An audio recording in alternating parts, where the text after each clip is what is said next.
Oh, hi there. I'm so glad to see you. I just finished making this yummy carrot cake, so you picked the perfect time to stop by for a visit. I love cakes that remind me of the ones my mother baked. No fancy decorations, but oh, the taste. This carrot cake is one of those, and it's so easy to make. You probably have everything you need in your pantry right now. It's just grated carrots, toasted nuts, all folded into a simple batter that is scented with the warm spices of cinnamon, nutmeg, and ginger. The icing on the cake is literally this thick layer of smooth, slightly tangy cream cheese frosting with just a hint of vanilla. It's slathered over every possible nook and cranny. Would you like to know how I made it? Let me show you how.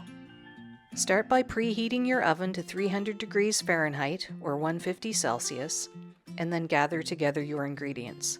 You will need a couple of carrots, pecans, eggs, vegetable oil, ginger, cinnamon, nutmeg, baking powder, baking soda, and vanilla. Put your nuts in a dry pan and pop them into the oven to lightly toast.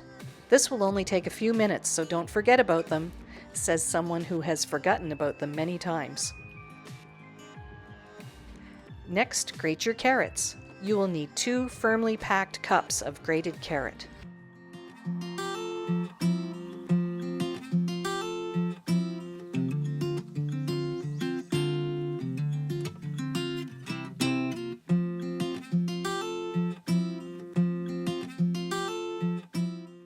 Now we can set the carrots aside while we make the batter. Pour 1 cup or 250 milliliters of white sugar into a mixing bowl and break in 3 eggs.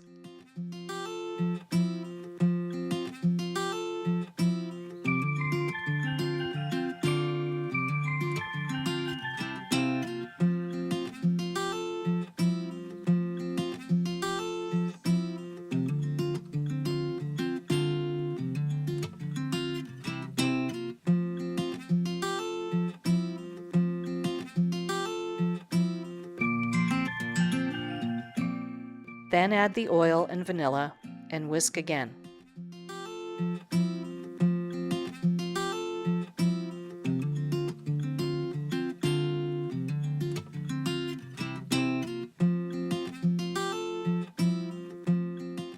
Now measure out 1.5 cups of all-purpose flour. That's 350 milliliters. I measure all of this right into my flour sifter.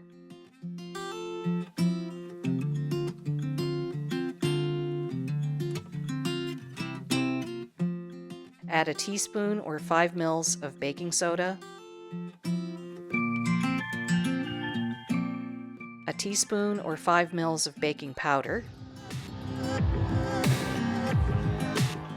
a half teaspoon or 2 milliliters of nutmeg, a teaspoon and a half or 7 milliliters of cinnamon, and a half a teaspoon or 2 milliliters of ground ginger. Oh, and a pinch of salt. Sift this together and add to the wet ingredients.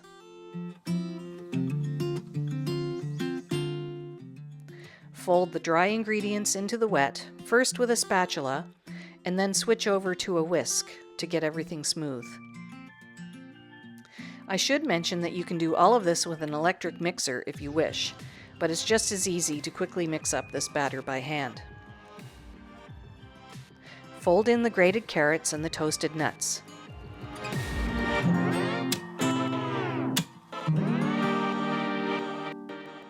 It will seem at first like you have too many carrots and nuts for the amount of batter, but this will all come together in a few folds.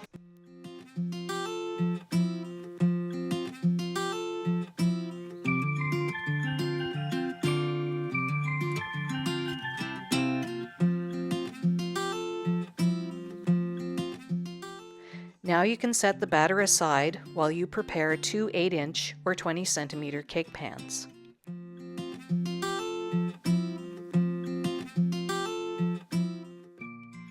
You can certainly grease and flour your cake pans like many bakers do, or you can try this method of lining your pans with parchment paper for a little extra insurance. Take some baking parchment and cut a square as wide as the cake pan.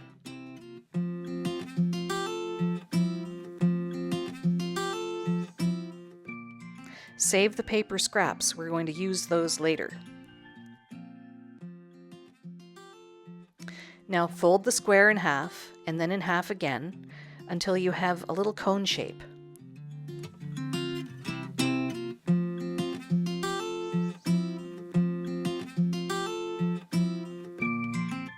Find the center of your pan and then cut the cone at the edge of the pan.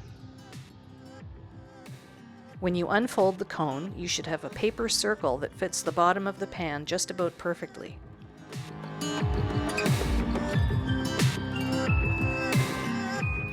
Spread a little oil into the pans.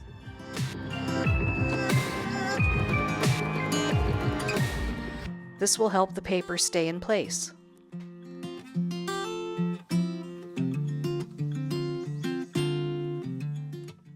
Divide the cake batter into 2 pans as evenly as you can.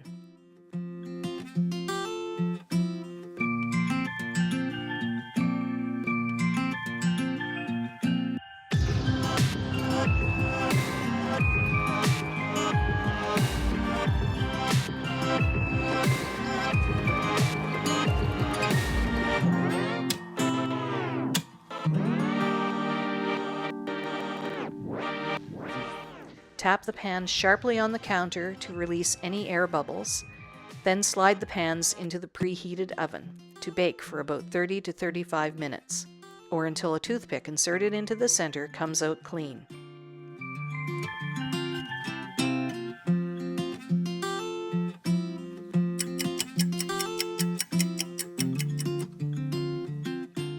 Cool on a rack for about 10 minutes, and then remove the cakes from their pans.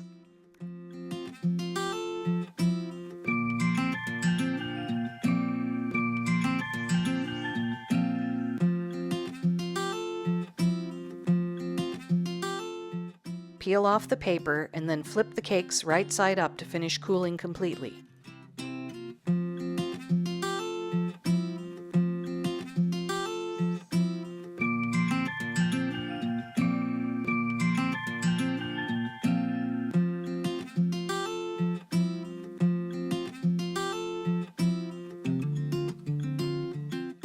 Now let's get working on the cream cheese frosting.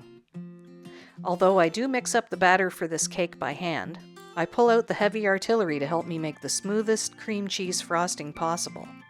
You can do this by hand too if you want. It will be a great upper arm workout.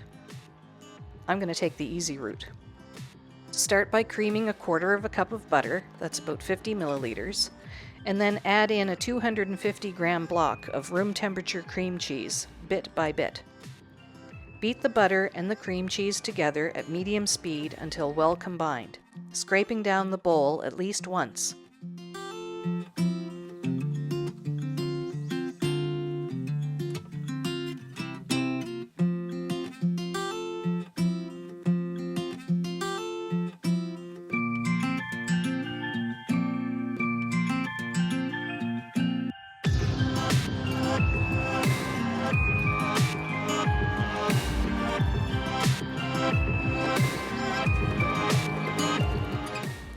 Now it's time to start adding in the icing sugar. If it's lumpy, you may want to run the icing sugar through a sieve first.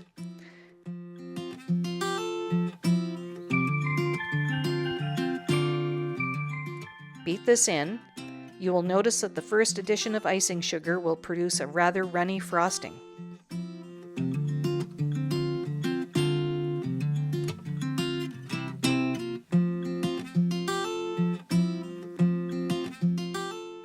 Add in the 2nd cup of icing sugar and a tiny splash of vanilla and beat this until smooth.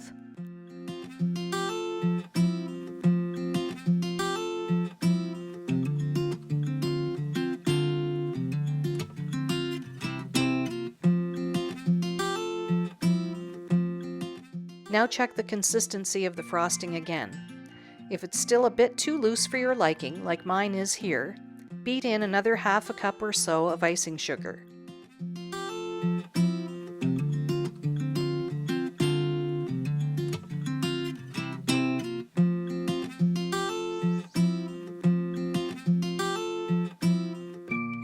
Now that looks perfect to me. Now dig out a favorite cake platter. The one I'm using is a vintage plate that was given to my parents as a wedding gift, and it's extremely special to me. Cut some parchment paper into strips.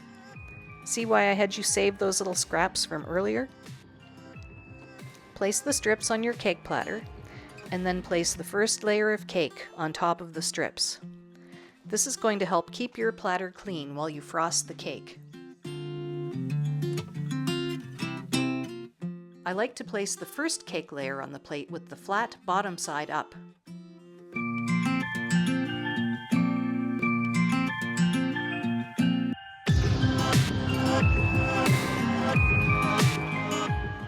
Now start frosting the cake by swirling a generous amount of frosting on the first layer.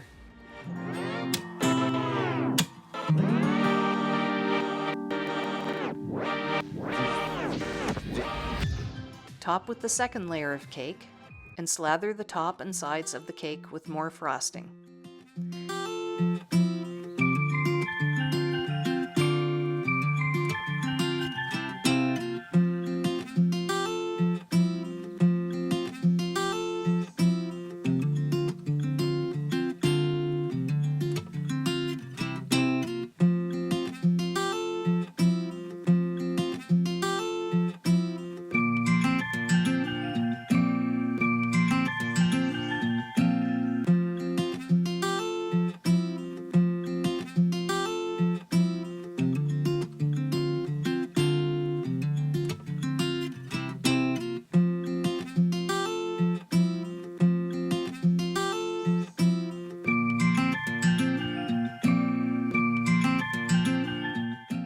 Once you're happy with how things look, you can start carefully pulling away those little strips of paper.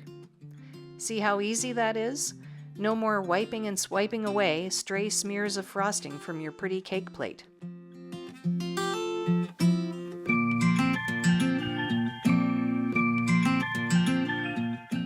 Now, I am not the best cake decorator in the world by any means, but cakes like these are not about appearances, are they?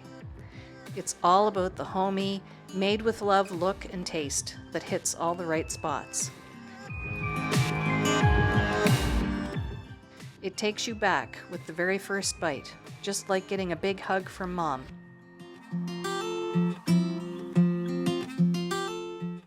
I should mention that although I have used pecans in this, chopped walnuts or a mixture of both walnuts and pecans are also quite tasty. And if you like raisins, feel free to fold in a cup of those as well.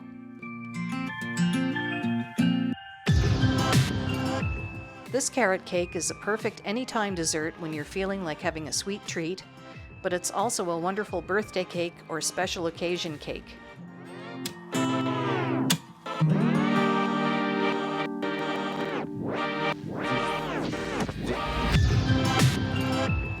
I hope you will try this recipe. And if you like these types of recipes, please give my video a thumbs up and subscribe so you don't miss what's coming up next week. It will help my channel a lot, and I would truly appreciate it. Now, how about we enjoy a cup of tea together and dig into this delicious cake? Thank you for watching. See you next time.